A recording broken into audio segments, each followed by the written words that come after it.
बिस्मिल्लाहिर्रहमानिर्रहीम अस्सलामुअलैकुम। तो जनाब आप देख रहे हैं ना, रूम का मेरे एसी हो गया ख़राब, लाइट गई और अचानक से जब वापस आई तो एसी की आईसी हमारी जो है वो पता नहीं उड़ गई, क्या हो गया। खैर एसी वाले को बुलाया और वो सब कुछ निकाल के इसका ले गया और आज की रात हमने डेरा डाला बच्चों के रूम के अंदर। हमने कहा भाई सब घुस के सोएंगे क्योंकि एसी के बिना जो है वो गुजारा है नहीं, इतनी शदीद कराची में गर्मी पड़ रही है।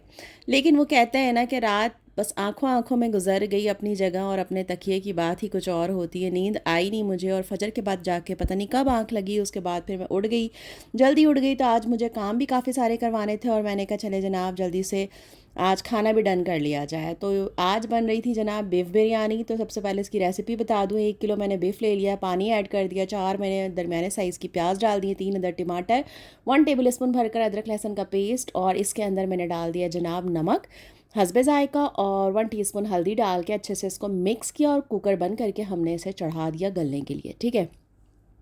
जब भी मैं बीफ बिरयानी बनाती हूँ तो गोश्त को पहले मैं इस तरह से अलग से गला लेती हूँ, उसके बाद फिर मैं इसके अंदर और जो मसाले होते हैं बिरयानी के वो ऐड करती हूँ।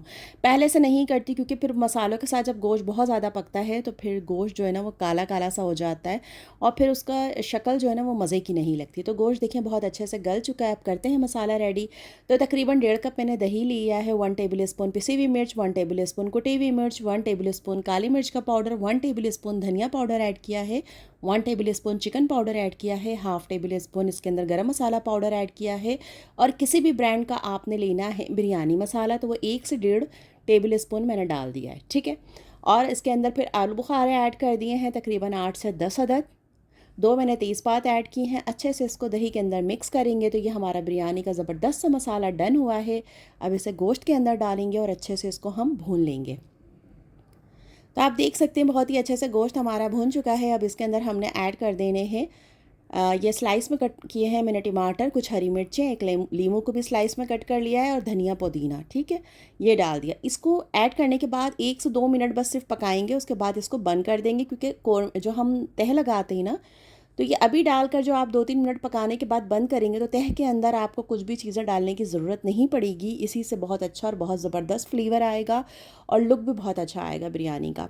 तो कौरमा डन हो गया है और अब राइस बॉईल कर लेते हैं। तो जनाब पानी सिंपल चढ़ा दिया, उसके अंदर जितने राइस ले रहे हैं उस हिसाब से नमक डालें। तो 1 केजी राइस ले रही हूँ मैं, तो उस हिसाब से मैंने नमक डाला है तकरीबन 6 टीस्पून और 1 टीस्पून सफ़ेद ज़ीरा ऐड कर दिया है। और राइस मैंने कर्नल बासमती राइस लिए थे, इसको मैंने भिगो दिया था 20 से 25 मिनट के लिए, वो भी 1 किलो लिए, वो डाल दिया। उसके बाद जनाब तह लगा दी।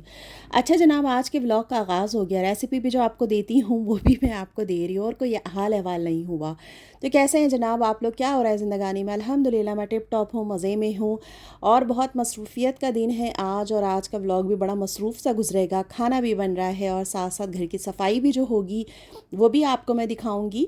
और जनाब ये तह लगा दी और फिर जर्दे का कलर डाल दिया और इसके अंदर 1 टीस्पून मैंने डाल दिया बिरयानी एसेंस। ठीक है।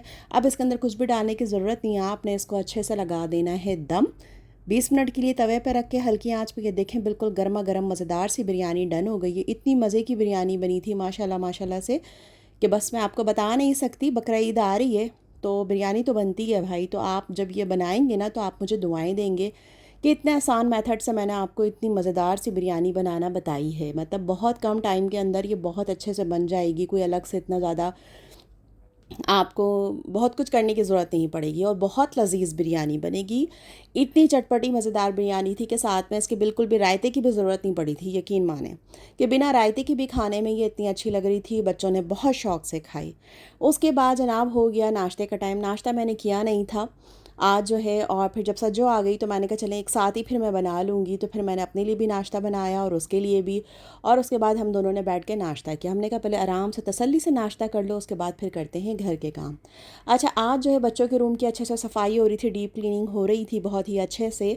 अच्छा मैं एक साथ पूरे घर को नहीं फैला के काम करवाती क्योंकि उससे फिर ये होता है कि उस पर भी बहुत बर्डन पड़ जाता है और फिर मुझ पर भी बहुत ज़्यादा वो हो जाता है। तो एक एक रूम की करके कर लेती हूँ तो इस तरह आसानी के साथ सारे काम हो जाते हैं। तो जैसा हमने पहले उस रूम की थी, फिर हॉल की, तो आज बच्चों के रूम की बारी थी। कबर्ड के ऊपर बहुत ज़्यादा डस्ट हो रही थी, बहुत डस्ट हो रही थी, तो सारी चीज़ों को मैंने कहा उतारो और अच्छे से कबर्ड को जो है ऊपर से झाड़ करना ये मैं सज्जों को कह रही थी कि ज़रा कैमरा लेके मुझे ऊपर से बना के ज़रा इसकी हालत दिखाओ, कि मैं अपनी वाइटी फैमिली को भी दिखाऊं कि क्या हाल हो रहा है। देखें ज़रा, देखें, ओह अल्लाह, मट्टी चेक करें सिर्फ।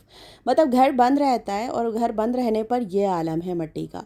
उसके बाद सारी कबर्ड ऊपर से अच्छे से साफ़ करवाई, फिर सारी चीज़ों को दोबारा से अच्छे से रखा। अच्छा, मेरे बेटे के ये जो शूज़ की जो कलेक्शन है ना, बस ये ना जाने वो फल्ला, उसको मैं इसको कहीं ठिकाने लगाना था। तो फिर मैंने इनको यहाँ पे ठिकाने लगाया। मैंने कहा भाई इसको कबर्ड में इस तरीके से तमीज़ से रख दो।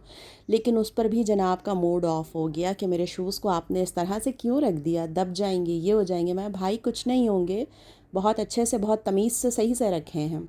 डब्बे एक दो जो है वो ख़राब हो गए थे, वो मैंने फेंक दिए। तो उस पर भी वो खफ़ा हो गया कि मम्मा आपने डब्बे क्यों फेंक दिए, आपको पता नहीं इसके बॉक्स ऐसे होते हैं वैसे होते हैं।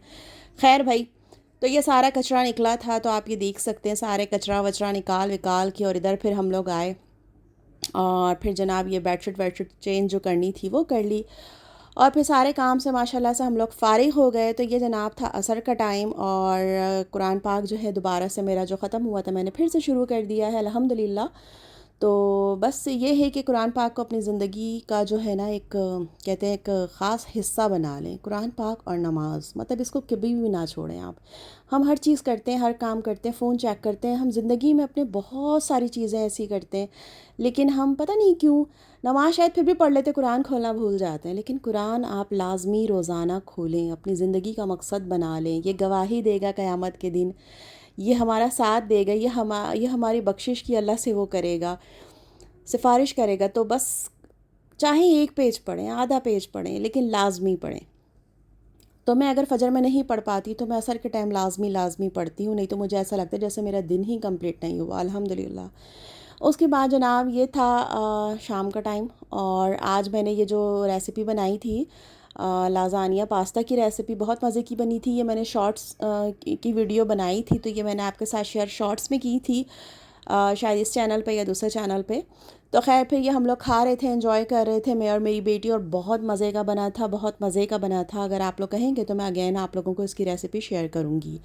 और फिर जनाब हुई बाहर एक फायरिंग की आवाज़ आई, और मैं जल्दी से घबरा कर एकदम बाहर गई, क्योंकि ज़ाहिर बच्चे अगर बाहर होते तो बिल्कुल मेरा दिल लगा हुआ होता है। तो पता चला भाई रॉबरी हुई थी, और कुछ डकैत थे वो भागे, और उनके पीछे फिर पुलिस भागी, और बहुत ही बुरी तरीके से उन डकैत को जो है मतलब मार दिया गया था। पुलिस ने उनको, मतलब बहुत, मतलब वीडियो जो आई थी वो मुझसे देखी नहीं जा रही थी कि मतलब उनको इस तरह से मारा था। पता नहीं क्यों लोग ऐसे करते हैं, समझ से बाहर है। मतलब ठीक है, बेरोज़गारी है, सारी चीज़ें, लेकिन उसका मकसद ये तो नहीं है ना कि आप दूसरों से माल छीनना शुरू कर दें या दूसरों को परेशान करना शुरू कर दें। बस अल्लाह ताला हर एक की मुश्किलों को आसान करे। उसके बाद जनाब ये मेरा मनी प्लांट, जिसकी मैं बहुत ज़्यादा ख्याल करती हूँ, इसको पानी इस तरीके से देती हूँ कि इसके पत्ते, मतलब इसकी कोंपलें नई नई निकलती हैं, जो मुझे देखकर बहुत अच्छी लगती हैं, मुझे बहुत सुकून देती हैं, और मुझे बहुत मज़ा आता है इसको देखकर, इसको पानी दे के, और इसके हरे हरे पत्ते और इसकी ये नई नई शाखें जो निकल रही हैं ना, ये मुझे बहुत खुशी देती हैं।